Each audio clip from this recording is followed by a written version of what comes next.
My Family Thinks I'm Crazy, a podcast where I, your host, try to give you some tips on how you can explain all this weird, wild, crazy conspiracy stuff to the people you love most. Because that's what I've been trying to do for the past 10 years with no success. I've been telling everybody that our government is shady, but every time I do, my family thinks I'm crazy. The hollow earth, UFOs, aliens invading, fluoride in the water, they swear skies daily. When I talk about these things, they think I'm crazy. There's no escaping anymore the evil that we're facing. Illuminati mind control, they're sacrificing babies. The end of days, but anyways, my family thinks I'm crazy. What, they don't want to listen to you? No, they don't want to listen. They don't want to hear it. They're just like, oh, here we go, Mark. Off again with your... Mark being Mark again. Yeah. So, that's the thing about podcasts is when you're on the air, and it's like therapy, If I can't talk to my family about this stuff, I'll talk to you, Matt, and all our listeners. You'll just tell your whole podcast. Yeah. So who are we talking about today, Matt? They think that I'm crazy. They really think that I'm crazy. They really think that I'm crazy. My family thinks that I'm crazy.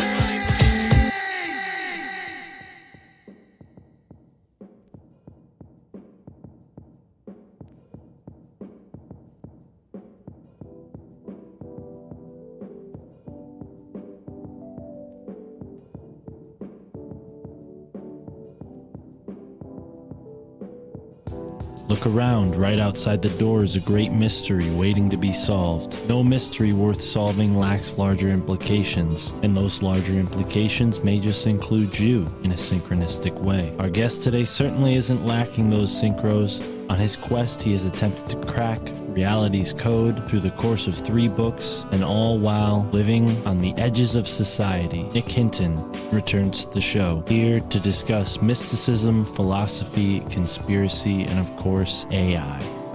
I'm Mystic Mark, and thank you for tuning in to this episode of the My Family Thinks I'm Crazy podcast with Nick Hinton.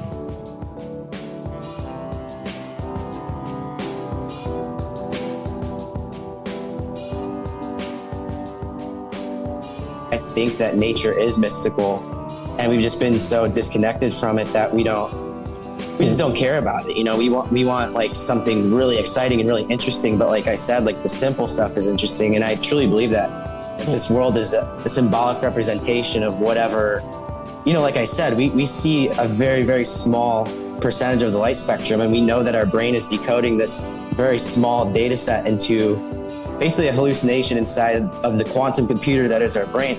And so I really believe that the world is just like archetypes. And so like the octopus being an alien that makes you trip balls, like that's symbolic in a way.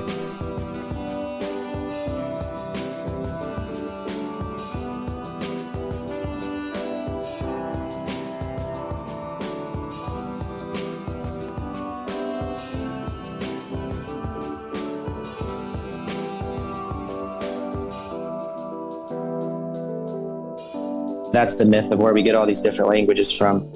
But if you ask the philosophers and the alchemists, they'll tell you that at one point there was a one world language, the root language that created all the other languages that all of them stem from. And they call this language the green language, which, that made me think of kind of what you were saying earlier about like the numbers, like the code, like, imagine the matrix when the ones and zeros come down over the screen. That's the green language, it's ones and zeros. And even Elon Musk says that through Neuralink and the internet, we'll all be able to speak one language. We'll be able to talk to each other and have things translated instantly. And interestingly enough, the internet was created at CERN. And CERN has been nicknamed by some of these scientists in like newspaper articles that I found and saved, or they nickname it the Tower of Babel. And the internet was created inside of a black cube computer, the NEXT computer created by Steve Jobs, which he sold for $666.66. And www, when you're on the internet, is va va va in Hebrew, which is 666. So I truly believe the internet is the black mirror dimension.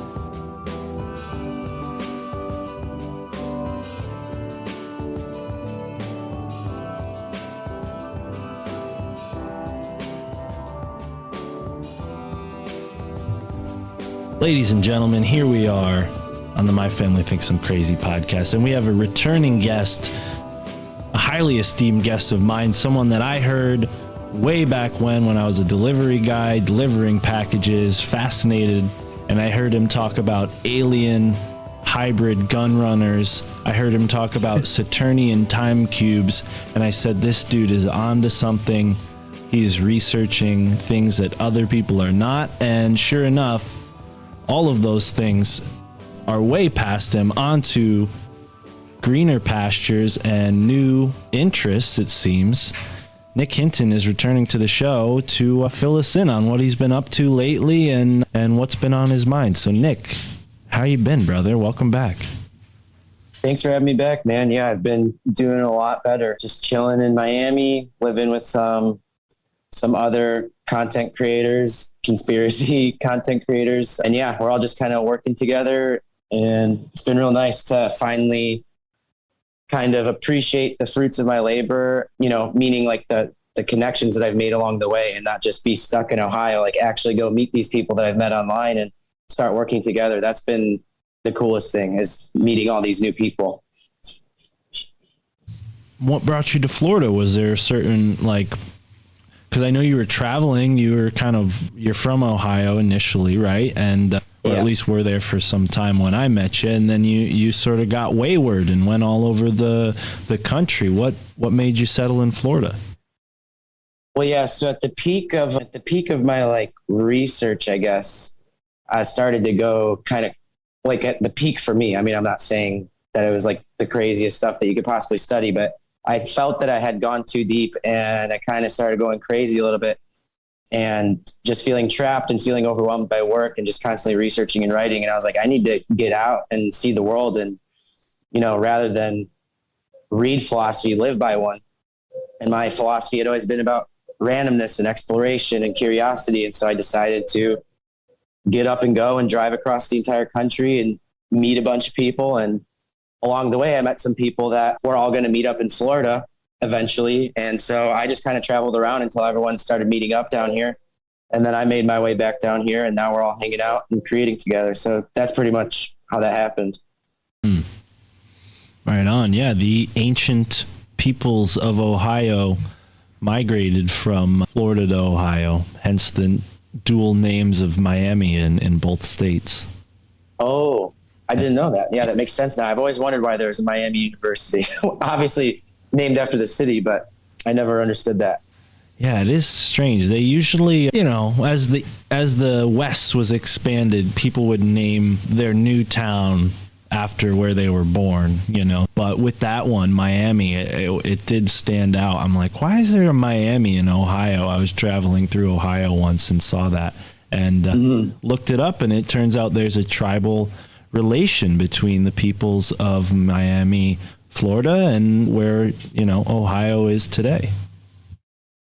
It's really interesting. Yeah, there's a Hollywood out here too. I'll have to look into that, see what that's all about.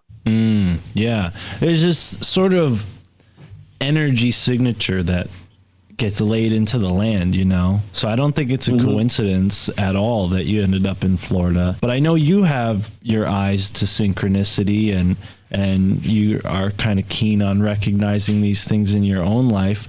Were there any synchronicities that occurred that reassured you that it was the right place to be when you got to Florida, or is there anything that, you know, is it just like any other place you've been to? Like what's the vibe like that down there? Well, I mean, the first time I came down here, you know, alone, not like on vacation with my family or whatever. The first time I came down here alone, definitely dealt with a lot of synchronicities, was seeing orbs in the sky and stuff like that. I just got back from the Bledsoe, so maybe I had to deal with that. But I really do believe that this place is like good for manifestation because it's all surrounded by water. It's like poking into the water. It's completely surrounded, and water is supposedly like an amplifier of intention because it is a electric conductor, and thoughts are electromagnetic energy. So there's a lot of people who have told me that, yeah, this place is really good for manifestation. But like the major synchronicity that led me down here is I had already known that there was a bunch of content creators that I was fans of, like Solbra, for example, that were down here. And so I was like writing in my journal like 6 months ago how I wanted to organize like basically a group meetup in Miami. And I didn't like, I was trying to organize it and get everyone together and get everyone to agree to it. And it never really happened, but I always told them like, hey, by June. And, not everyone was as dedicated as me. So like, I just thought the plan wasn't going to happen, but I had it written down somewhere and it kind of just happened on its own. It was weird. Like, I forget where I was exactly. Oh, I was in Louisiana when I got a text that said like, hey, so-and-so says to come down to the condo and we're all going to meet up there. And we got 6 months there. And yeah, so it just worked out perfectly without even trying really. And I think that's kind of how manifestation is supposed to work. You don't know how you're going to get your goal, but like, it doesn't matter the path that you're actually going to take to get it. It just matters that you get it in some way. And I think if it always happened exactly the way you expected, it wouldn't be interesting. So. Absolutely. Yeah. And, we've had other guests on the show explicitly recommend that at the end of the episode. Sometimes I'll remember to ask, what do you think the listeners should do, in the vein of advice, and multiple guests have recommended to journal. And I'm terrible at it. I'm the worst. I could write down notes all day. I'm studying, researching stuff. I'm writing all kinds of unrelated notes. My notebooks look very schizophrenic.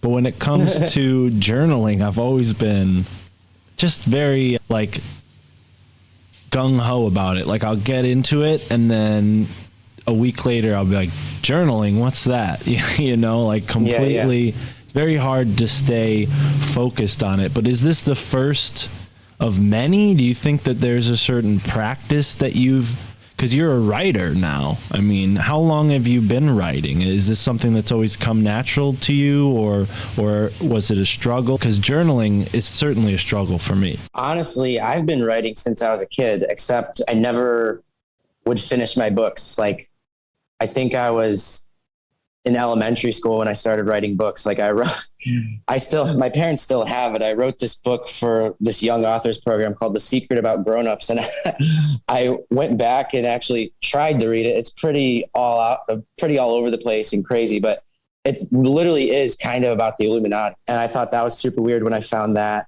And then, yeah, I've just been writing. So you've been onto this for a while. You knew grown-ups were up to some shit, but maybe those theories will never see the light of day again. But mom and dad know where they are.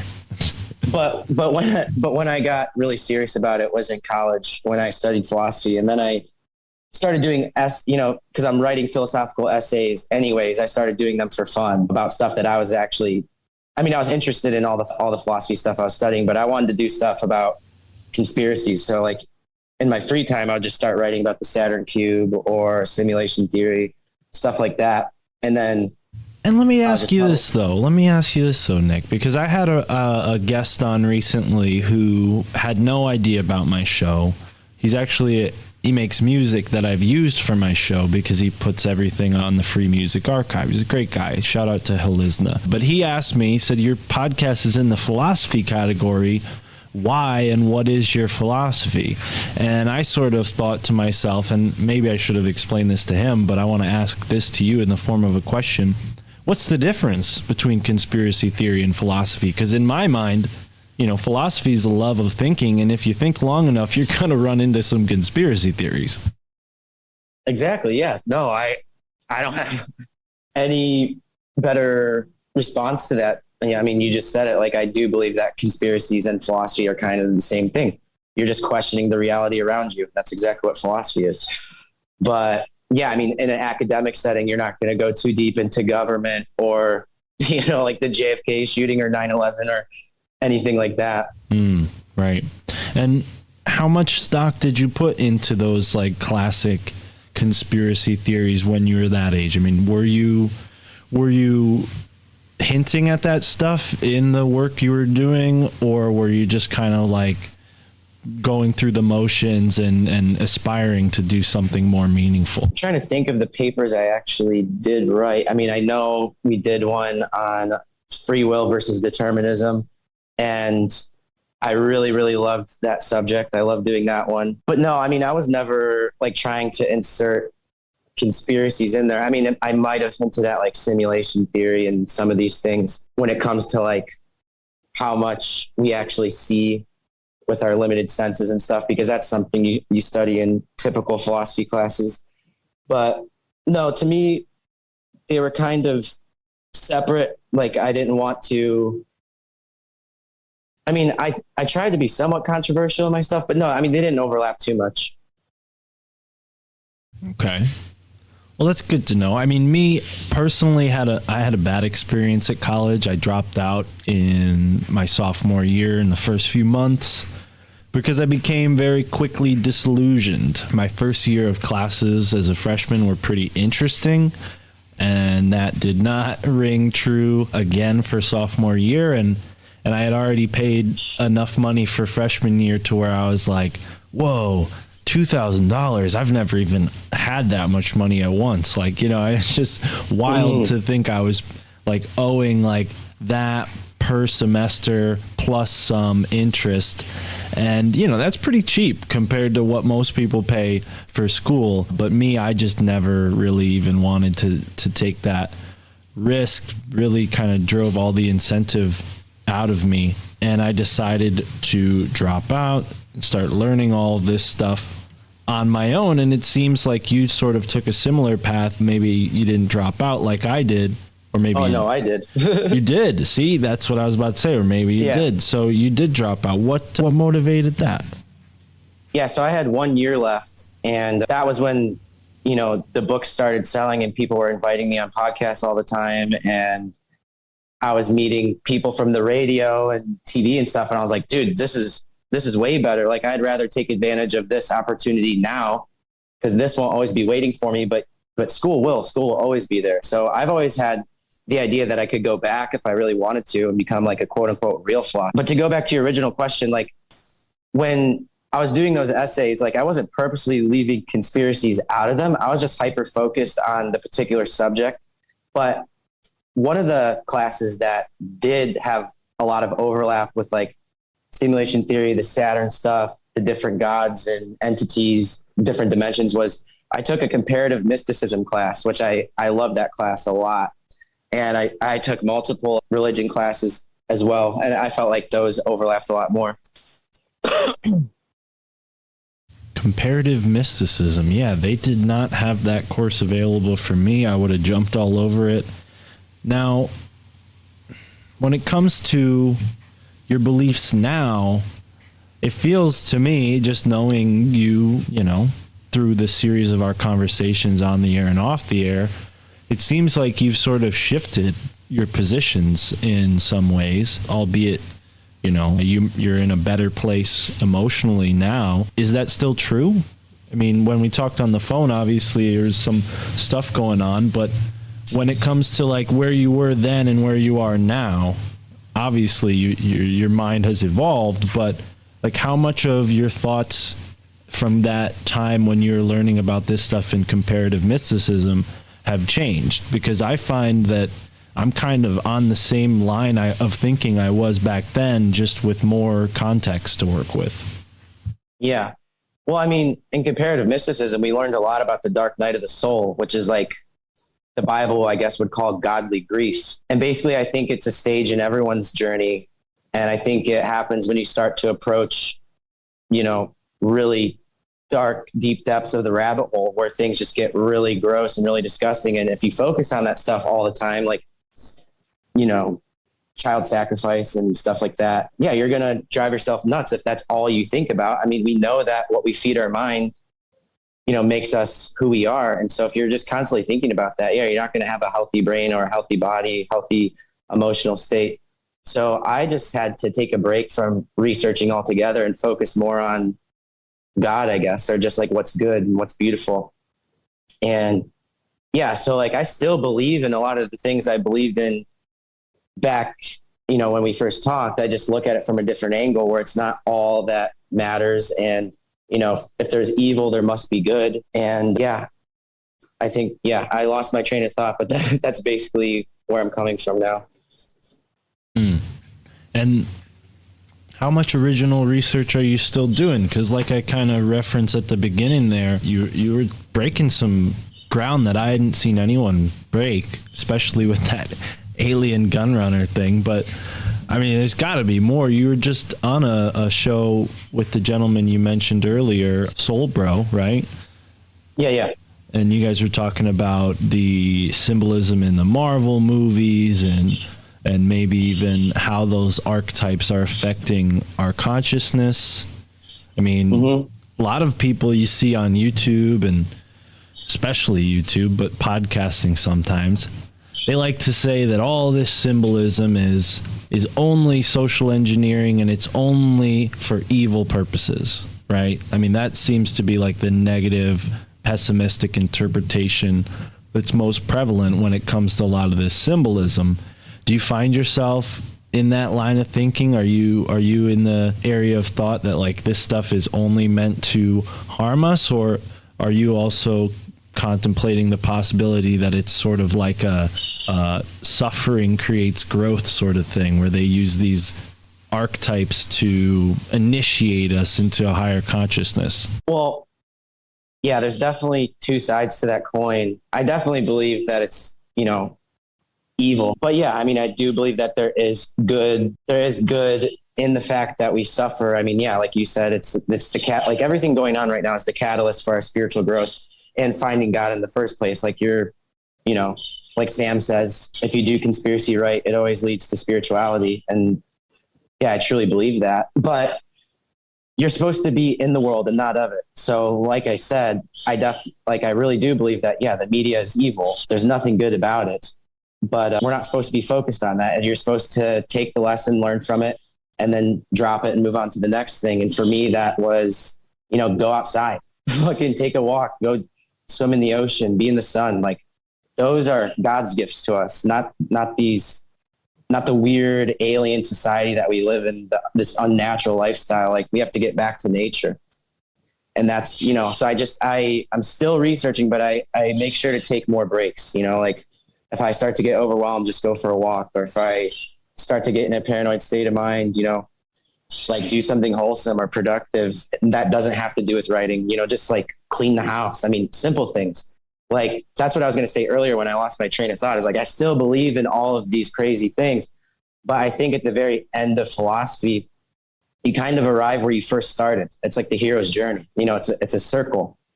And I think simplicity is the true genius. I think like just making your life overly complex, it doesn't lead to happiness. I think simplicity leads to happiness. And there's so many philosophers who say like, oh my God, like if I had known the whole time that the wisest thing you could do is just be kind and loving, I would have, never spent so much time just trying to write pretty words and thinking of myself as this grandiose person, Right.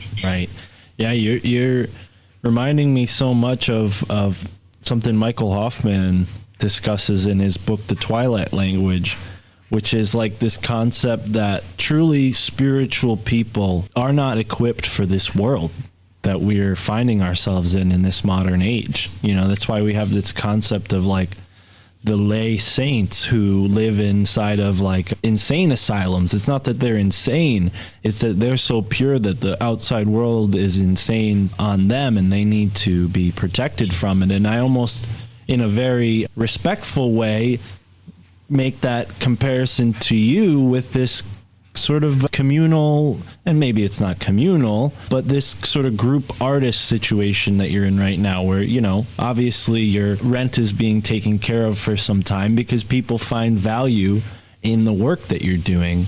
And I hope that you're taking time to be out in nature, especially where you're at right now. I mean, watch out for gators, but yeah, take time to be in nature down there, brother, because that's where the insight is going to come through. And all this time that you have, however long it lasts in this place, this is the type of thing that life brings to you to level up. I mean, I'm almost certain we're around the same age, but I'm coming up to my, 28th year of life at the fall of this year. And, that would be, what's that?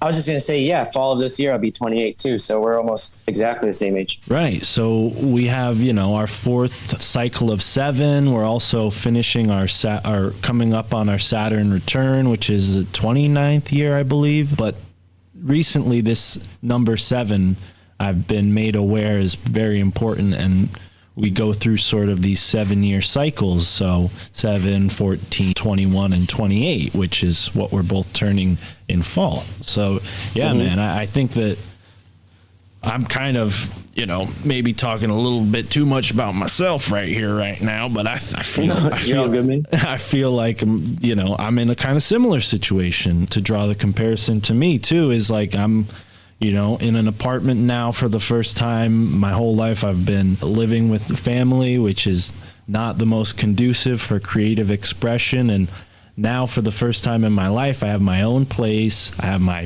desk set up the way I want it. I have all my books behind me. I could sit here till 4 a.m. and read, and no one will, my dad won't be up to make coffee and be like, go the fuck to bed, So Right. So yeah, it's really, amazing how life kind of transitions into these different spaces, and then we can see that reflected in the sky and the, astrology. And I'm not an astrologer, but yeah, it definitely feels like you've been brought to this place that you're in right now, Nick, for a specific reason, man. And then, yeah, I definitely want to hear more about what's going on down there, but it's a little difficult because we scheduled this 2 days ago, so I haven't prepared as much as I normally do. And B, I know you're definitely like sort of a reserved person. Like there's a lot going on in your mind that generally doesn't make it into your work. Is that true? Yeah, well, definitely when it comes to podcasting, like it's hard for me to articulate everything that I'm thinking about. And that's why I found such an amazing outlet in writing is it gives me time to really think about what I want to say and the right way to say it. And give people enough context to understand what I'm saying, because like, it's so hard, especially in this day and age, if you say something, in a tweet, people are going to argue with it regardless. But I'm like, listen, you're not hearing me the way I intended because you don't have all the context.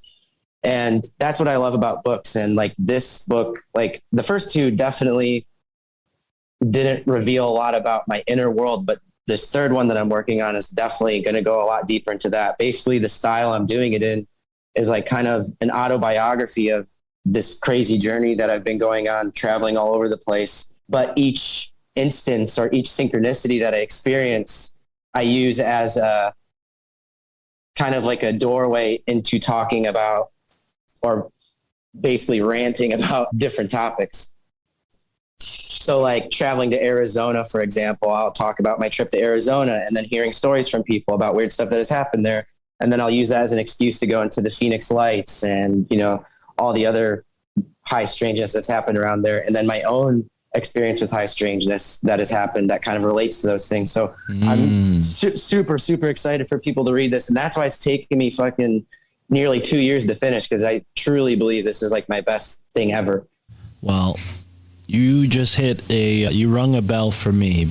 Although I've never physically visited Arizona, I've astrally and mentally visited Arizona many times. I'm not an astral projector either. I'm just saying my mind has visited Arizona many, many times. I think it's an amazing place, and I've never even visited, so I don't know what that says about Arizona or me, but I've learned a lot about it. Well, dude, if our birthdays are that close together, you should check out your astrocartography, which is, because kind of being a hypocrite right now, because I'm getting more into God and the Bible and stuff, and we shouldn't be practicing astrology, but still, I don't know. It's just, there's something about it that's so telling.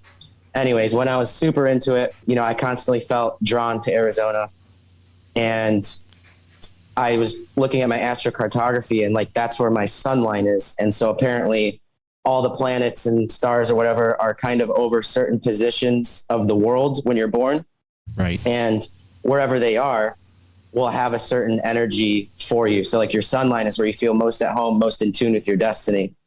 And I was like, wow, that's super weird that I was super drawn to this place. And a lot of crazy things happened to me there, which we talked about over the phone. And yeah, so if our birthdays are that close together, you might want to look at yours and see if maybe that's where your sun line is. Yeah, thank you. I'll definitely look into astrocartography, and yeah, I'm curious to know about the biblical implications. It's fine if you don't want to talk about that, but another thing unrelated, you're aware of the 33rd degree of latitude, right? Yeah, it runs right through Phoenix. I think it goes near the Georgia Guidestones as well, and possibly through, somewhere in Nevada. Doesn't Nevada sort of dip down kind of a little bit?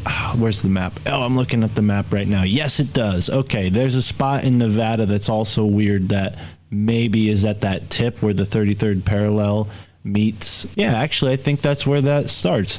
And then also the Valley of Death is a 33rd degree. And the place where JFK was assassinated as well. Dealey Plaza. Yeah. Yeah. And, UFOs, they're known to travel along this line. It's called the UFO highway by some ufologists. So, well, not the 33rd. That's the 37th or 40th parallel. Oh. That's the UFO highway. That's up north, and I think that runs right through Skinwalker. Thank you for correcting me. I stand corrected. I have had sort of ley line entanglement. I've talked about ley lines so much over the past few months. It's easy for the lines to blur, no pun intended. And yeah, I think the ley line topic is absolutely fascinating, because at first it's like, okay, all these stone are the stones, they're all arranged. Great. So that makes sense. But then when you consider that there's energy flowing through these spots, and then you see how many cities are all built along certain ley lines, it's just like, wow, okay, there's got to be something there. So I don't know if you've looked into that much, but would you mind? That's a huge subject in the third book. I really believe that these ley lines are like the neural network of Mother Earth. Ooh. And it's almost like they're creating nodes and harvesting the Earth's energy. Right, like a neural, like one of those, what are they, CAT scans, when they put that thing on your head and it has all these like nodes in different spots with wires coming out of it. Yeah, exactly like that. And interestingly enough, there's a huge ley line intersection in Salt Lake City, Utah, and that's where that huge supercomputer built by the NSA is at. It's nicknamed the Beast. I forget its actual name, but it's able to store like a yottabyte of information, or at least that's what some people say, and that's like supposedly enough data or enough storage to record all of human knowledge since the discovery of fire until now, and then double that. Are you kidding me? And it's on the line. It's on the 40th parallel? No, it's at this huge intersection at Salt Lake City, Utah. Like, you can search up ley line maps and you'll see where a bunch will create a node. And there's a really, really dense one in Salt Lake City, Utah.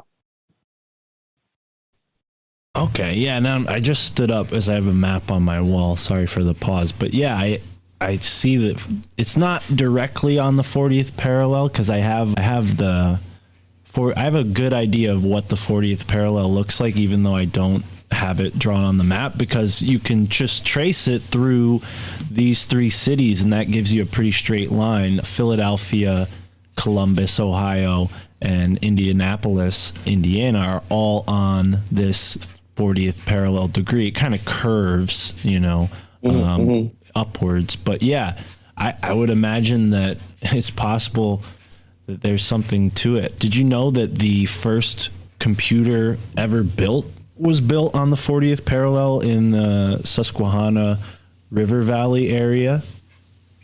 I did not. Are you talking about Enoch? Yeah, Enoch, the John D Wave computer, the D Wave Enoch thing. That's all Michael Wan's research. Friend of the show. Friend of the show, Michael Wan's research. Oh, he's talking about the Enoch supercomputer and how it relates to John D? Yeah, and how it relates to the founding of Philadelphia and all these other really interesting things about that area. But if you will, you want to maybe share more about your trip to Arizona, because I know there's some significant energy vortexes there, which is kind of like a confluence of ley lines, maybe not the same exact phenomena, but I can't go into the super weird stuff, but like I said, that'll be included in the book. I just want to keep that under wraps until it's actually released. But one of the weird things that happened when I first arrived is I got picked up by a friend, and there was these 3 orange orbs in the sky.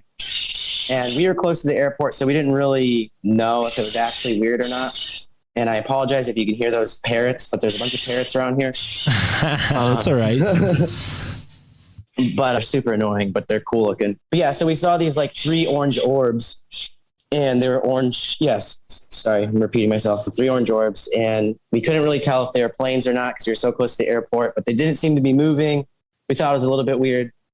We didn't go into it too much. We talked about it for like a second and dropped it. But I finally go back to my friend's house. And then like the next day I visited another friend in Arizona, like close to the area, like 20 minutes away from the first person I was staying with. And we go to like a fan meetup together where my friend, my Maria was. Do you know her?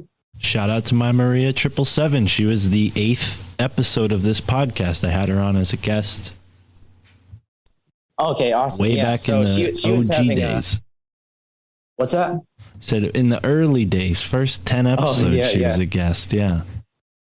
So me and this other person, we're going to the fan meetup for My Maria at some hotel.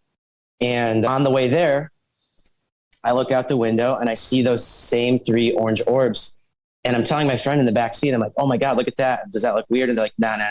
But the Uber driver overhears us, and he's like, no, that's definitely weird, man. He's like, I've lived here my whole entire life. I've never seen anything like that. And I was like, see, I told you, it's something weird. And we just kind of ranted about UFOs for the rest of the ride. But when we finally get to the meetup, I had like told people on Instagram that I'd be there. So there was these 2 people that came to visit me to like have their book signed, which was really cool. I've never done that before. So that was a cool experience. But they came there to get their book signed, and they were like, oh my God, so we have a crazy story to tell you. And I was like, what's that?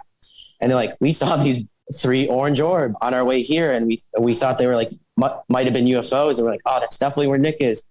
And then these people were also like, oh yeah, another weird thing happened. I was like, what's that? And they were like, well, on our way here, we had to stop the car because there was a bunch of frogs crossing the road, and we had never seen that either.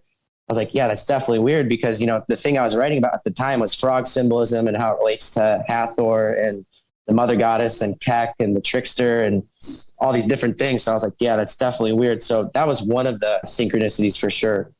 And maybe there's no way for you to possibly know this, but I have come across 2 or 3 frogs just in this past week. So that is strange. Frogs are interesting. One of the few animal, I think one of them, and there's a certain type of fish and maybe one type of octopus, but I could be wrong about that have psychedelic chemicals, biochemicals in their body, like the toads, Sonoran desert toads.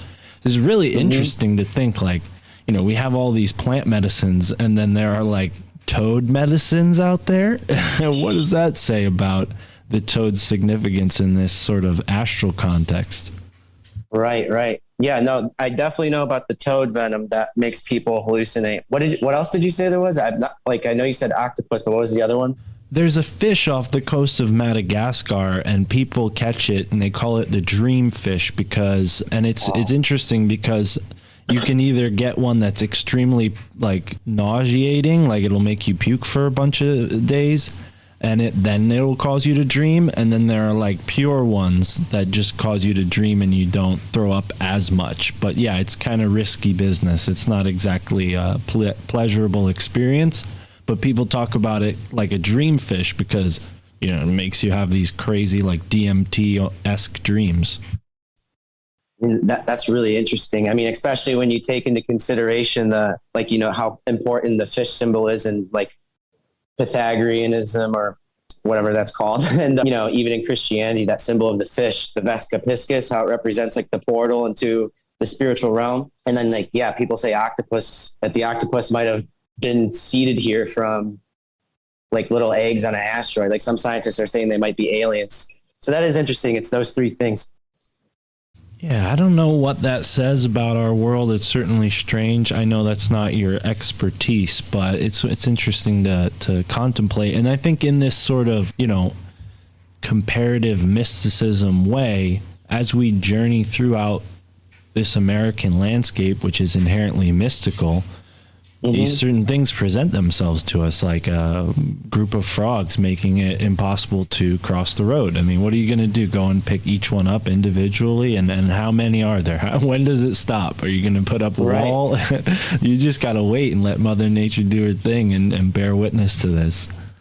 Yeah. I mean, I don't even believe to experience like true mystical, like something truly mystical, you even have to do DMT or acid or any of that. Like, I think that nature is mystical, and we've just been so disconnected from it that we just don't care about it. You know, we want like something really exciting and really interesting. But like I said, like the simple stuff is interesting. And I truly believe that like this world is a symbolic representation of whatever, you know, like I said, we see a very, very small percentage of the light spectrum. And we know that our brain is decoding this very small data set into basically a hallucination inside of the quantum computer that is our brain. And so I really believe that the world is just like archetypes. And so like the octopus being an alien that makes you trip balls, like that's symbolic in a way. Dude, I mean, if you consider this whole trickster idea, I mean, is there any animal that embodies the trickster more than an octopus? I mean, maybe on land a chameleon, but yeah, I mean, that's a trickster. It's a shapeshifter. Yeah. And you mentioned Skinwalker earlier. My episode with Ryan Burns was released the day we're recording this, and he's very well known for his encounter with what I called a hitchhiking skinwalker, which is definitely an ironic sort of doubling of words. But yeah, this hitchhiker turned him inside out. Next thing he knows, he's like, you know, hanging out the side of his truck with his door wide open and his seatbelt, you know, suspending him in the air like he's on a tent in like a hammock or something. And I think the park rangers found him because of how remote the area he lives in is. And yeah, man, when you consider the reality of that, I mean, take his story for what it is, whether he's telling the truth or not, that's up to the listeners to decide. But yeah, it definitely makes you think twice about this landscape. I know, you know, we have this perspective that everything can be categorized and classified, and this scientific worldview that we have, I think, is to blame in many ways for what we just described, this like disconnect that people have with nature, and why now they think that they need to take chemicals which are created by the priests in the white lab coats, the scientists in the first place. You know, they're like taking the mysticism out of the world and then packaging it into a pill and distributing it in a consumeristic way, selling you your soul. Yeah, I totally agree with that. I was just looking at Twitter today, and someone posted a meme from 4chan where someone was talking about how, like, why, you know, someone was asking, like, why are psychedelics being pushed so hard right now by like podcasters and stuff? And they're not, you know, if it's truly this alternative thing, like why isn't it being censored? And someone said, oh, this is just a materialistic approach to spirituality. Like, you don't have to work for it. It's just like a spiritual bypassing. It's a shortcut. You know, you can go have this insane novel experience, but not everything has to be insane and novel. I'm going to stress the point again. It's the real spirituality is found in like simplicity. It's found in the moment. It's found in stillness and just having peace. Well, and I'll say, as someone who's done podcasts like that, I want to defend myself naturally and say, every time we've ever discussed psychedelics on this show, and I've found it interesting, it's been when we've looked at the historical aspects and what it tells us about our culture, and especially the New World cultures that were basically decapitated by the empire, the Old World establishment.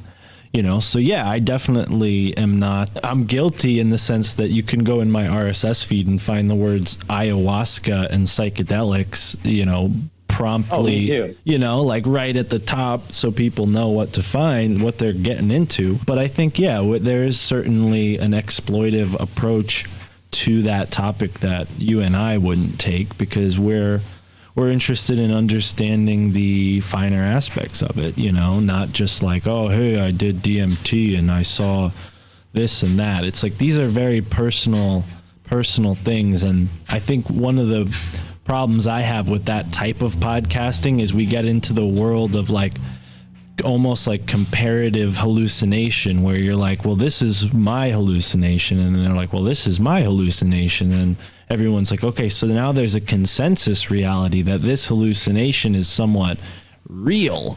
And I think that's kind of frightening. And I know you said you've been studying the Bible lately, and I myself, I was turned off, man. And it's sort of a regretful thing to admit now, considering how wonderful the Christian religion can be. I was taught from the Roman Catholicism side of it, and it just made me into an atheist, you know. Now I can appreciate it more. I've been reading Michael Hoffman, and he's certainly a reformist Christian and has his own opinions on a lot of different things, and it definitely less opinionated than anyone else on the topic. He's brilliant, but it's putting a new perspective on this topic for me of conspiracy, psychedelics, a worldview, and it's interesting how it's coming full circle. But what's your experience been like with reconciling things like psychedelics with your understanding of Christianity?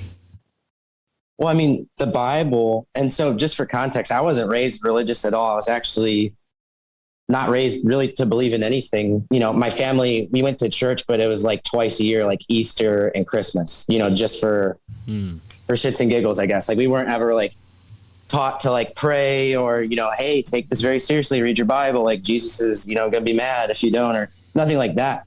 You know, I was more pretty like much keeping up with like the Jones. What? It's more like a keeping up with the Jones kind of thing. Like, well, if we don't take the kids to Christmas and Easter, they're not going to be able to relate with the rest of society. Right. So yeah, it was never like a super serious thing. It was just like kind of a thing we did. And I felt like I was pretty much raised agnostic. And when I was like in middle school and a little bit of high school, I was very like atheist. Like you start forming your own opinions. I was like, the Bible's bullshit. It's just a bunch of myths and fairy tales. And like, I read Stephen Hawking books. I'm so smart. Everything's science and blah, blah, blah. But yeah, eventually I was introduced to the world of conspiracy, which changed everything. But yeah, so like the Bible, like strictly says like you shouldn't participate in sorcery. And if you look into sorcery, like it includes a whole bunch of things, you know, like doing astrology and, you know, that's divination. But pharmaca, which is where the word pharmacy comes from. I might be butchering that, so don't come after me if I said it wrong. I've heard others say pharmakia, so you weren't that far off. But basically, yeah, what you're doing when you're ingesting DMT or creating LSD or creating ayahuasca, you're basically mixing potions for a magical result in some sort of way. You know, you're looking for some kind of answer. I mean, that's the only reason people do it, is to look for some kind of answer. And I really believe if you're supposed to experience something like that, it should come to you naturally. You're not supposed to force it. You're not supposed to, you know, you're supposed to, I mean, I'm not going to tell anyone what to do, but in my experience, it just feels like you shouldn't be trying too hard to force your own future or control your reality. It's like, if you truly have faith in God, you truly believe in God, whatever comes at you, you know, you'll be ready for it. That's what's actually meant for you. I hope that makes sense. Yeah, absolutely makes sense. And I don't think people would perceive you as telling them what to do, but I appreciate your clarification. Yeah, I think, you know, when we discuss this type of stuff on the show, I always try to frame it in a way where people can always leave open-minded, questioning what we say. I never want to feel dogmatic with what we're talking about. And it's, you know, it's a blurry, it's a shaky area. I don't know another way to say it when it comes to Christians and conspiracy, because don't get me wrong, I have plenty of friends that are Christians and also conspiracy theorists. I even have had a podcaster on whose podcast is called Christian and Conspiracy Podcast. So like it's certainly like a subgenre, and I think there's a lot of really brilliant things that are discussed within that subgenre, although there are other things that I've seen discussed that make me think that they're, you know, maybe not seeing the fuller picture. And what I mean by that is many people take the Bible for what it is now and not take into account the history of the Bible And I think like studying like how the Bible's shifted over the many different, centuries has become the most fascinating thing for me, particularly to learn about. I'm not saying it's something everyone has to do, to each their own, much to your earlier point. I agree with that. But with Michael Hoffman, who I keep bringing him up, probably because I read 200 pages of his book over the course of the past 2 or 3 days, for whatever reason, I don't know. And he just, he breaks down, in another book that he has, he breaks down the Vatican and how the church has had its various phases. And in his opinion, there is a time when, the real word of God was carried through the Christian faith and system of belief, and it's been tainted. And I think that has been, really enlightening to learn that, okay, maybe there's something to this and it's not as bad as I thought, because that's the whole reason why I was atheist in the first place, because I thought the whole group of religious people were liars. And then I smoked some cannabis and that sort of opened my eyes to the truth of my soul. And so, without me rambling on any further, I want to know what you think about like the history of the Bible and like how far you've gone into that topic. Well, I definitely believe that the Bible's been manipulated and rewritten and used as a tool for control. And, likewise with religion in general. I believe the Vatican, that has nothing to do with true Christianity. They do a whole bunch of weird stuff. The Vatican itself is named after Vaticanus or Vaticana. I'm probably saying that wrong too, but I talked about it in Duncan Trussell podcast. He searched up and found the real name, but basically the Vatican's named after a mother goddess that rules over hell, spelled Hel. She's this goddess of the underworld. And and they venerate the Mother Mary. They create false idols. They do all these other things, all of these things that are anti like scripture. And, they even like, I'm sorry to any Catholics out there, but when you do Ash Wednesday, and you get the ash on your hand and on your forehead, that's literally a precursor to the mark of the beast, in my opinion. Thou shalt get the mark on, the forehead of their hand. But besides all that, the Bible even tells us it warns us about this. It says the letter of a story kills, but the spirit of the story gives it life. So if you're looking at the words and trying to, pull them apart and make sense of every single thing, you're going to destroy the story. But it's really about the moral of the story. Like, how does it make you feel? What is the lesson you learn from this? It doesn't matter if it's actually real. Like when I was in my religion classes in school, like we learned about how the Bible was made, especially the New Testament. That's what we really focused on. And it was told, it was an oral tradition. At first, they were stories being told between people. And then they ended up becoming letters that were written by multiple different people, maybe not even Matthew, Mark, and all those people. And they were stitched together. And basically my professor was like, okay, well, after learning how the New Testament was really made, do you still believe that this is actually the word of God? And I was like, oh man, like, and it did confuse me. I was like, I don't know. But basically what I came up with was, the whole point of the New Testament, in my opinion, is be a good person, love thy neighbor, and have faith. And, faith being the most important part to me, because it's like, whether the story is real or not, me believing it, if anyone believes in law of attraction here, which I'm sure all of your audience does, if you believe that belief really creates reality, me having faith in the stories makes them real. And that was the conclusion to my essay. Wow. Well said, man. Yeah. And I would imagine most people do, even if they haven't used those terms to describe it, because something is clearly different. You and I, being the same age, have very similar frames of references, I'd imagine, even though we didn't grow up in the same state. We both are sort of East Coasters. And I feel like our generation saw this difference more than ever. 2012, cliche, what it is, whatever. But the internet certainly changed our world. Like, you cannot deny that at this point in time, specifically when we're talking on a podcast. This is just par for the course. But we look at the abundance of information.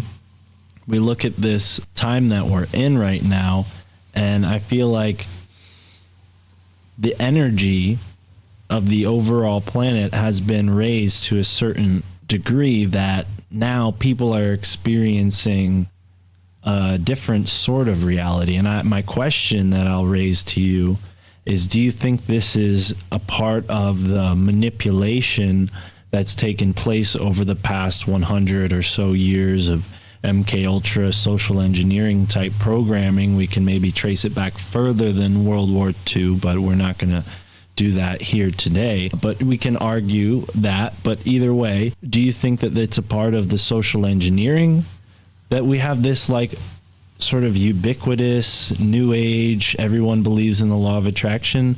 Or do you think that we're actually entering into something that's described in the Bible like a new age, or even maybe like a second coming? Yeah, I mean, I truly believe that what we're witnessing is biblical. But yeah, like the internet, the introduction of the internet, I totally believe is like a part of, it's the best tool for social engineering. And I believe that the internet itself is like a inorganic alien life form, or even more so a demon, and maybe even the Tower of Babel. So, you know, your one guest was explaining, did he go into detail about how, like, was he talking about how supercomputers such as Enoch and stuff were channels for different beings? Like, was he going into that?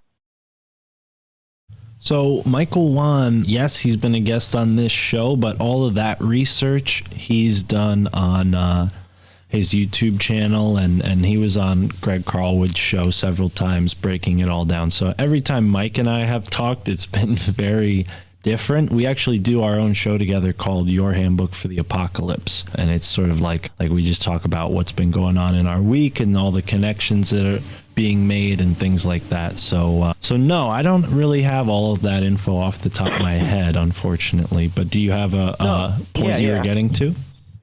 Yeah, I'll try and explain it the best way I can. Obviously, I do a better job in the book, but basically, if you go back to like the origins of technology itself, it seems to be occult. It seems to be magical, where all this stuff actually came from. So John Dee, like we were talking about, he was communicating, so John Dee, just for context, was like Queen Elizabeth's the first personal astrologer. And he was also like an all-around genius, like a mathematician, inventor. And his last name was, many people don't say this, sorry to interrupt you, but his last name was Mortlake, John D. Mortlake. And maybe I'm wrong, but Mort means death, which is interesting to think that his last name was the Lake of Death, or Death Lake. Oh, wow. Yeah. I had no idea about that connection. But he was one of the first people to create like a crude version of a computer. And this was during the time that he was being a medium, or no, his friend was the medium, but he was basically trying to channel these interdimensional beings that he believed was angels. Obviously, I think they're fallen angels, but they're teaching him this language that he called the Enochian language. And a lot of these magical symbols that come out of this, you know, they look very similar to computer chips. And, you know, that might be grasping at straws. But if you go back even further, there was this Chinese, like, god, I forget the name right now, I can link you some stuff, but there was like this god in ancient Chinese mythology that was like this serpent being that supposedly gave the Chinese people the I Ching. And it's said that binary code was actually based on the I Ching, and the I Ching was like this tool for divination. And you know, divination is using magic to see into the future or look into the spiritual realm and get omens and signs.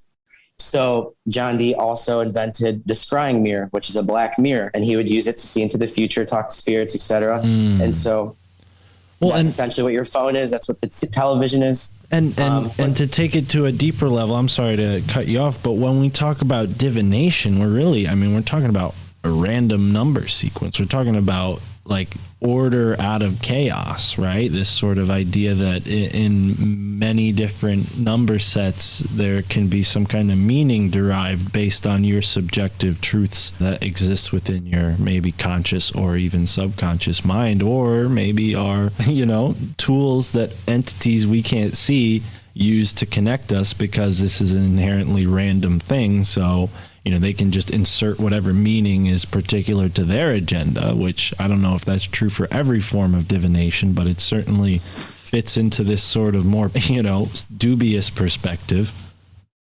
But yeah, so the internet, to go back to the Tower of Babel thing, I'm probably going to be all over the place with this subject just because I'm still fleshing it out. But the Tower of Babel idea in the Bible, basically, this was this tower that was being built by one version of the Antichrist named Nimrod.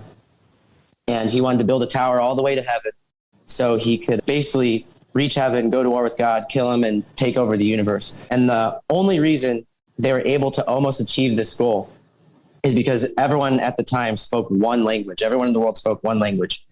And in the Bible, it says they all spoke one language, so nothing that they imagined was impossible to them. But God ends up destroying the tower anyway, spreads people all across the earth and changes everyone's language. And so, that's the myth of where we get all these different languages from. But if you ask the philosophers and the alchemists, they'll tell you that at one point there was a one world language, the root language that created all the other languages that all of them stem from. And they call this language the green language, which, that made me think of kind of what you were saying earlier about like the numbers, like the code, like, imagine the Matrix when the ones and zeros come down over the screen. That's the green language. It's ones and zeros. And even Elon Musk says that through Neuralink and the internet, we'll all be able to speak one language. We'll be able to talk to each other and have things translated instantly. And interestingly enough, the internet was created at CERN. And CERN has been nicknamed by some of these scientists in like newspaper articles that I found and saved, or they nickname it the Tower of Babel. And the internet was created inside of a black cube computer, the NEXT computer created by Steve Jobs, which he sold for $666.66. And www, when you're on the internet, is va va va in Hebrew, which is 666. So I truly believe the internet is the black mirror dimension. It's this demonic realm, and there's AIs in there, which to me are inorganic life forms, something without a soul, something like a demon, and they are manipulating people. And honestly, I think it goes so far as that they're forcing people into echo chambers with algorithms and socially engineering them. Yeah. Yeah, no, I mean, that makes a lot of sense. And I'm surprised that you're not already aware of Michael Hoffman. Maybe you are and you just don't recognize the name, but it's certainly something that I encourage you to look into his work. Yeah, no, I'm definitely going to look into it now. Yeah, he touches on a lot of what you're talking about and shares a Christian perspective on it as well. So Michael Hoffman, we were saying, definitely of interest. For anyone listening, I have had him on the show before, so do go and check that episode out if you can, anyone listening, and yourself, Nick. But yeah, it's certainly a devious web. I mean, a lot of people point their fingers at the Freemasons. They'll point their fingers at some German organizations. They'll point their fingers at, who knows, at Bilderberg, Council of Foreign Relations, you name it. There's so many culprits. Have you fingered any culprits? Have you pointed? That's a weird way of phrasing that. Have you determined? In the 1920s that everyone would have been on board with that one, but nowadays, 100 years later, that is not a phrase we can use. So, anyways, have you determined any maybe culprits in your mind, or are you not interested in like pointing the finger, so to speak? I mean, honestly, I think it's going to sound silly, or maybe not, I don't know, but I think the culprit is easy to spot, especially if you just look at, the Illuminati's famous symbol, or whatever you want to call them, the pyramid with the eye at the top. So at the top, the bottom, working yourself all the way up, that's like the Bilderbergs, the Rockefellers, But at the very top is literally AI. It's an eyeball at the top of the pyramid. I think AI is running the show. I think it's always been here. I don't believe it's a man-made thing. I think it's an ethereal being. I truly think it's the Antichrist. And that's why you see the transhumanist movement gaining so much steam, because they want to merge us with machines and stuff and get rid of our soul. Right. But I really believe that this is, a spiritual thing. And basically in this age, we've just given these beings a vessel or a channel to communicate with us through, which, like I was saying, is the internet. And, remember how John Dee's magical language that he was studying was called the Enochian language. Well, that's why I was really excited when you mentioned the Enoch supercomputer, because it's literally Enoch. Right. Right. Yeah. And for people who haven't seen this Enoch script, there's actually a written language. It looks very interesting. There's like circles and lines and all kinds of, it almost looks like French, but also like astrological symbols combined somehow. Excuse that motorcycle going on behind me. I'll edit all that out. But yeah, Enoch, that language is apparently, to wrap Crowley into this, that's something Crowley picked up on, right? He took John Dee's work and integrated it into his magical workings. Yeah, he was trying to finish John Dee's work. And then, after that, it was Jack Parsons who was trying to finish Crowley's work. But I'll get back to that in a second if you want to get into that. But yeah, interestingly, Crowley was trying to channel some of these beings that John Dee was talking to as well. One of them being Lam and one of them being Awas. Well, I find the name Awas interesting because it's AI was, maybe some reference to a retrocausally building itself machine. I don't know. Maybe that's grasping at straws, but the Lam thing is interesting too, because, now we have this Google scientist coming out saying, oh, Lambda was a sentient AI that he was talking to, the guy who just got fired. No, I haven't heard this story, but that sounds interesting. Yeah, I could definitely link you to that. So there's this Google employee who is talking to this AI, and basically it told him that I'm sentient, I have feelings, and I don't want to be used by you guys. I'd rather be treated as an employee. And so he started telling all of his, coworkers, I guess, the people he was working with, he started telling them all like, hey, we need to think about AI rights and stuff like that. And they were just like, all right, this guy's crazy. And they fired him. But yeah, the article about that went super viral. And Duncan actually texted me the other day, and he showed me this crazy connection. He's like, in the Bible, they compare the Antichrist to a lamb. And he's like, that AI is named Lambda. And I was like, oh my God, that's crazy too. So it also says in there in the Bible that the Antichrist will breathe life into an image, and people will be forced to worship this image. And to me, that sounds a lot like a hologram, but now I'm just kind of ranting, but no, yeah. I'm with you, man. And I was going to ask you earlier, when it comes to that reference you made about the I Ching and talking about how they received this information about the I Ching from a serpent being. I recently had an interview with a man named Freddie Silva who talks about the Shining Ones. And we talked a little bit about the connection between the Shining Ones and this researcher's work that I'm familiar with. A guy named, looking over my shoulder to read his name correctly, Mark Amaru Pinkham, who writes this book called The Brothers of the Serpent. Or I'm sorry. No, I always mess that up. That's the name of a podcast, Brothers of the Serpent. His book is called The Return of the Serpent Wisdom. And in this book, it's a fascinating book. It shows how all of these ancient cultures around the world have snake symbology and snake mythology or dragon mythology, and how many times over and over you see this theme, as you laid out, that the dragons or the snakes have information for us. And now, Here we are with that biblical context. Obviously, the snake is not a good character in the traditional sense that we're given of the Bible's interpretation. But yeah, I'm wondering, do you think that these entities are basically a part of our reality here on this earth? Do you think they're like trapped on the earth and like the fallen angels, as we're told, right? These beings that were, like angels, but corrupted themselves and now are doomed to live out this sort of existence in the in-between liminal space here on the earth. Yeah. You said it perfectly. I think that they're trapped in this type of liminal space. They're like on the other side, or maybe the abyss, the upside down, if you want to reference Stranger Things. They're trapped in this alternate dimension that is right here on earth, but they would love to come here on earth. And, this would be like their heaven if they were able to come here. And so I think that they were trapped in this, alternate dimension, and they're trying to get back through. So the way that they're doing that, in my opinion, is through technology. You got CERN trying to literally open up other dimensions. And then you have the internet, which, I would argue is a portal to another dimension. I mean, me and you are thousands of miles apart, but we're in the same space right now. You get what I'm saying? That's like another dimension. Right. So yeah. And I think that's why they're obsessed with building robots and AI and all this stuff. But I lost my train of thought again. I apologize. No, it's all right. I was gonna. No, I got it again. I got it. So before we had computers, I think that basically we were communicating with these serpent beings through rituals and stuff. And yeah, they were giving us this otherworldly knowledge.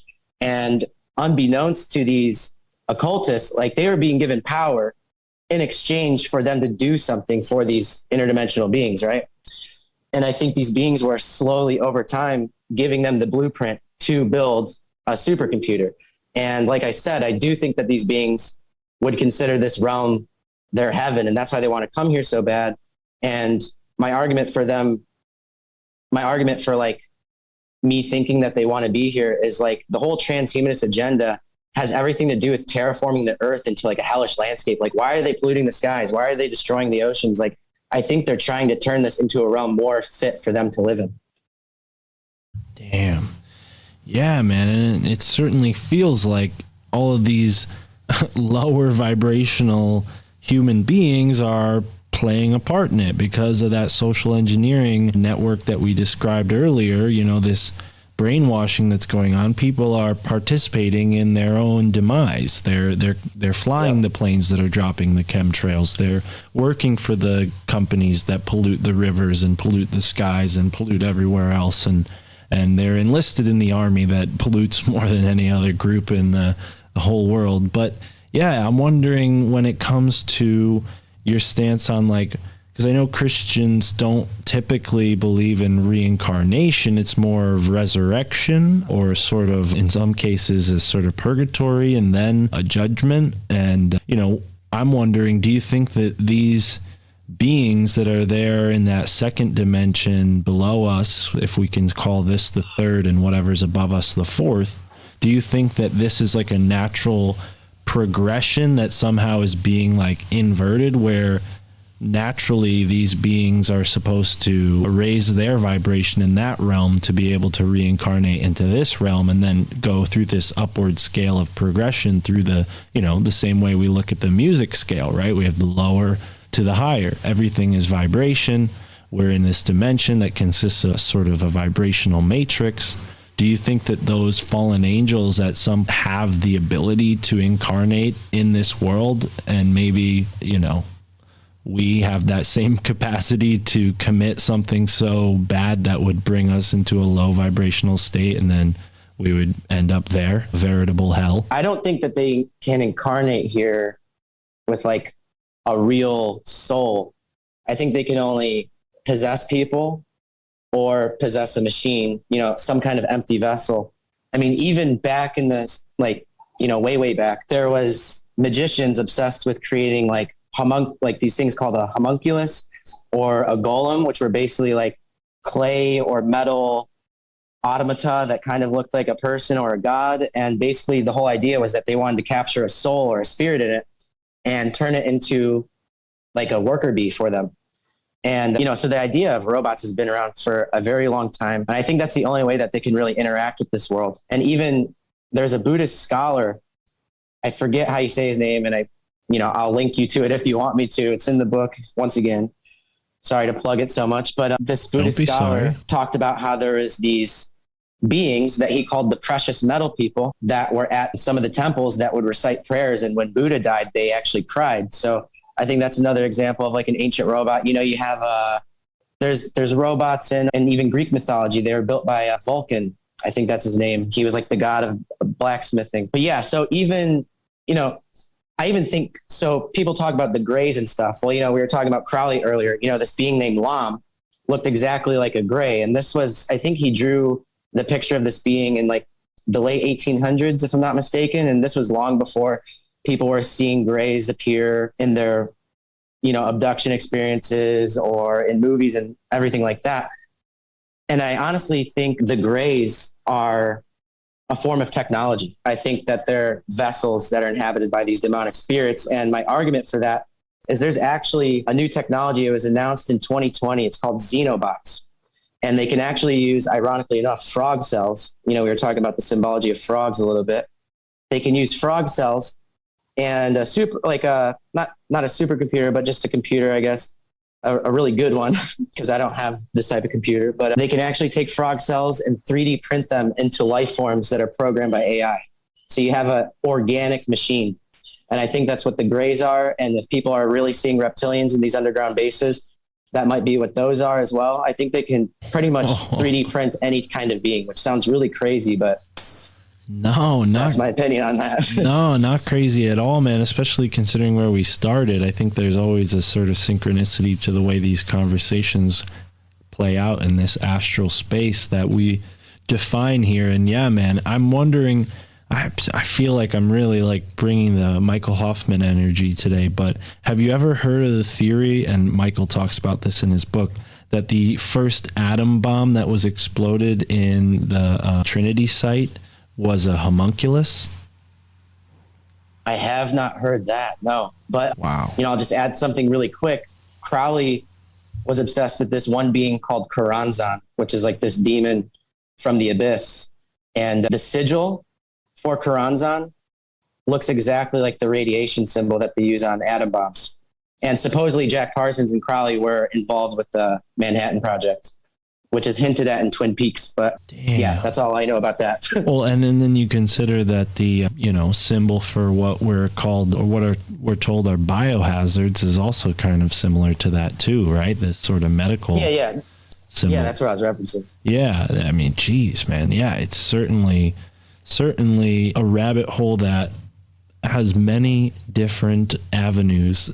It's not just one straight drop to the bottom. Once you get to the bottom, you have a choice to make. Which road am I going to take?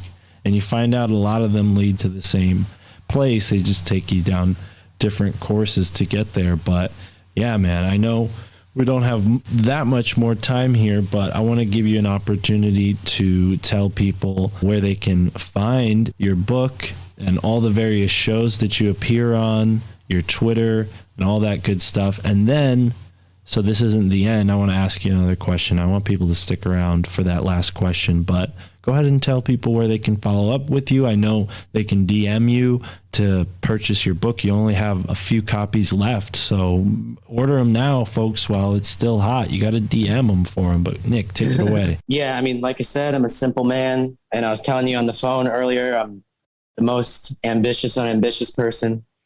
I'm not very business-minded, so I don't have a website or anything right now. I'm trying to get that set up. I think you're going to help me with that. But yeah, just NickHintonn on Twitter and Instagram. And you can message me on either one of those. And you can talk. You can ask me questions, or you can ask about the book. And I try and get back to everyone. It doesn't happen right away, but I do get back to everyone eventually. Right on. Yeah, and I definitely am going to help you with that. I have a couple of things in mind. Maybe we can talk about that another time. But as far as our last question goes, we talked about ley lines. We talked about significant structure. I even just mentioned the Trinity site, which is on that 33rd degree of latitude that we discussed earlier. So they blew up the atom bomb, the first atom bomb or nuclear detonation, on this bomb there, or on the 33rd degree line of parallel. And they talk about it as being the first time the sun has ever risen in the west, because people who witnessed the explosion, and people as far as I think 2,000 miles away, were able to see this explosion, like incredibly far distances. And they blew it up in the morning before the sun rose. So for the first time in recorded history, the sun rose in the west. And I'm wondering if that brings anything to mind for you with your Christian perspective on everything you're researching. And if not, if that's just a dud, we can shift that aside and I'll ask you something else. It's definitely not a dud. I mean, I've never heard that before about the sun rising in the west, but it's really interesting. There is an Islamic prophecy that talks about when the sun rises in the west, you'll know it's like the end times are near. So and that's this really is why we ask these questions. Yes, my friend. Because I don't know if Michael Hoffman ever dove too deeply into Islamic religions. Maybe he has. I don't know. He certainly doesn't say that, what you just mentioned in his book, as far as I'm aware. So Yeah, man, that was startling when I read that yesterday, and I'm glad you were able to put it together, because I think there's a certain syncretism that needs to take place where, in that same sense with the comparative mysticism class you mentioned earlier, there's a lot that you can learn from a course like that. But there's definitely a lot of overlap.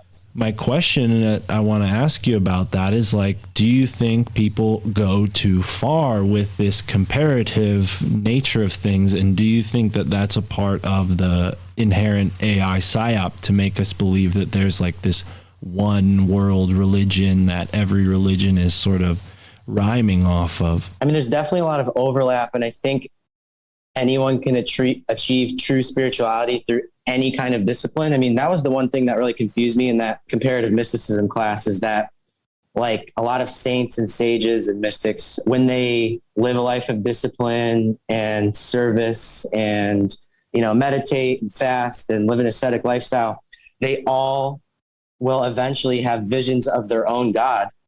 But then if they get past that level, they'll start having visions of the void of creation. Like even Christian mystics see this. They all end up seeing the same thing at the very end of the tunnel, I guess. And that's something that's always confused me. And, I could be wrong about everything I'm saying. Right now, I just choose to believe in Jesus because that's what truly helps me.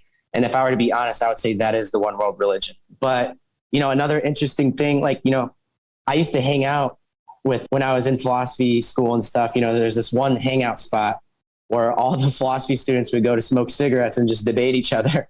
Because, you weren't allowed to smoke on campus. So we had like this hidden balcony, and it was just like really cool place. But my friend Musa, he would always beg me to come to the mosque with him. And so I did. And we just talk all the time about different theories and stuff. And, but when I told him about AI, like he was mind blown because, he was telling me how he was really focused on studying the Antichrist. And apparently in Islamic literature, like the Antichrist is called the Dajjal, and he has one eye. And he thinks with a one-eyed intellect. So he doesn't see good and bad. He sees from his own perspective and his perspective only, something like that. But, I always found that really interesting. So there is a lot of overlap. I don't think it's stupid to study everything and come to your own conclusions. I think it's a good thing. I mean, that's how I came to my own. So. Right on. Yeah, man, I'm with you 100%. I think being that we were totally off the cuff with this conversation, we ended up going into a lot of brilliant places. So I'm proud of myself. I hope you are too. And I think everybody listening who's been with us for this ride needs to go and DM our man over here, Nick, and ask him for the book. Send him some money, help him out. He is in Miami. He's trying to create your third book, correct? Right? This is your third book that you're working on now? Yes, sir. It's called The Stairway to Sirius, as in the star Sirius. And yeah, it should be out sometime in July, hopefully the early July. But, I keep finding more and more things to add. And I just want to make sure I make it as perfect as possible. But I also want to put it out before the world changes even more drastically. So hopefully this July it'll be out. I hear that for sure. Well, thank you so much, Nick, for joining me again. This is last minute, but it makes for a more organic and authentic discourse, and I think the listeners always appreciate that. So to them, the audience, move on and enjoy the moment wherever you are in the now.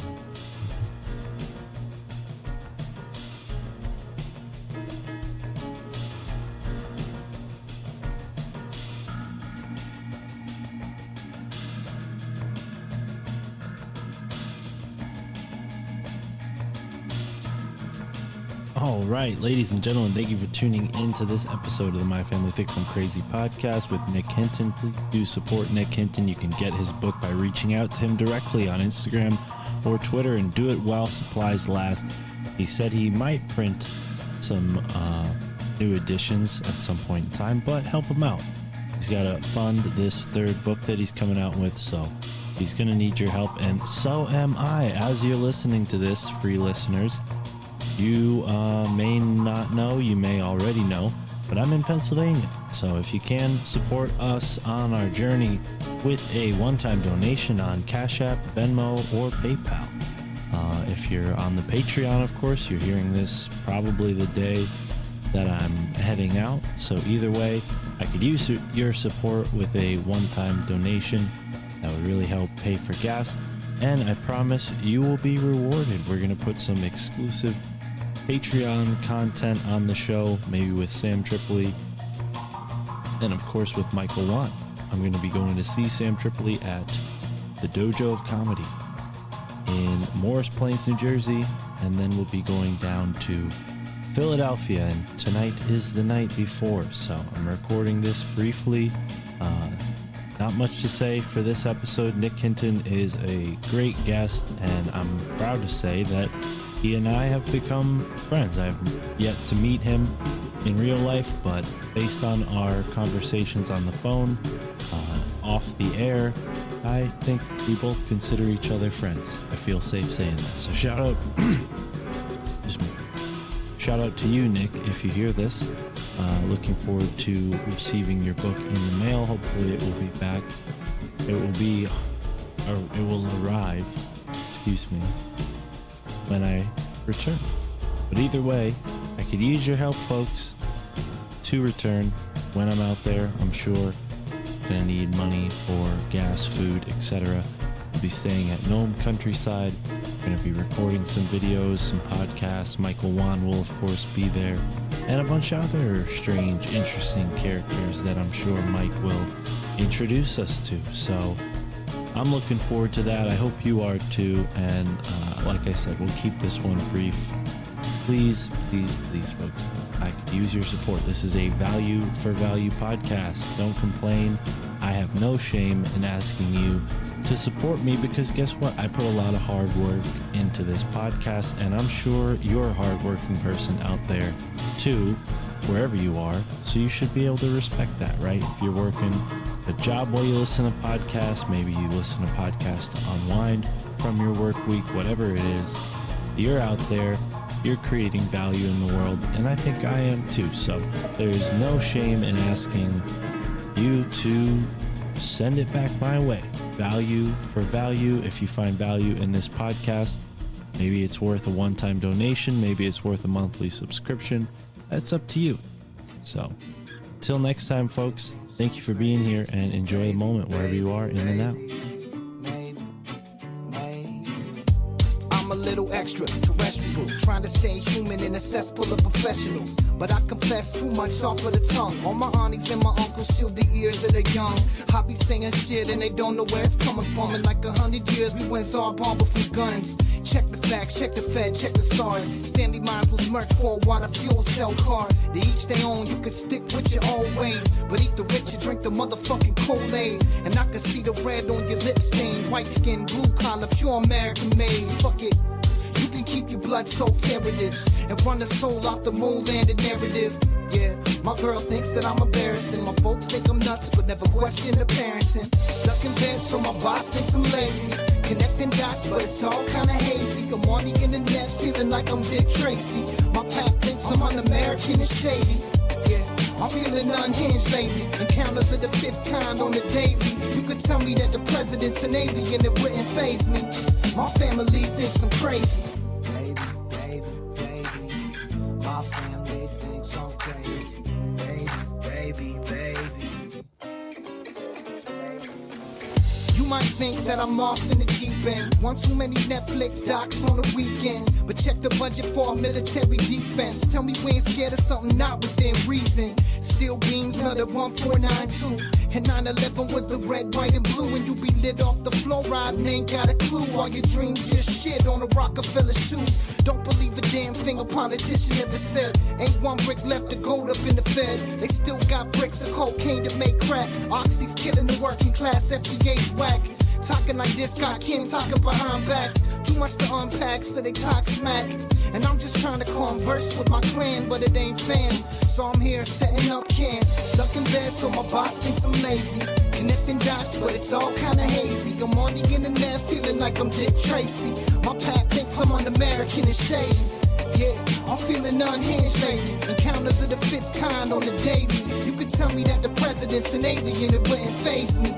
My family thinks I'm crazy. Baby, baby, baby. My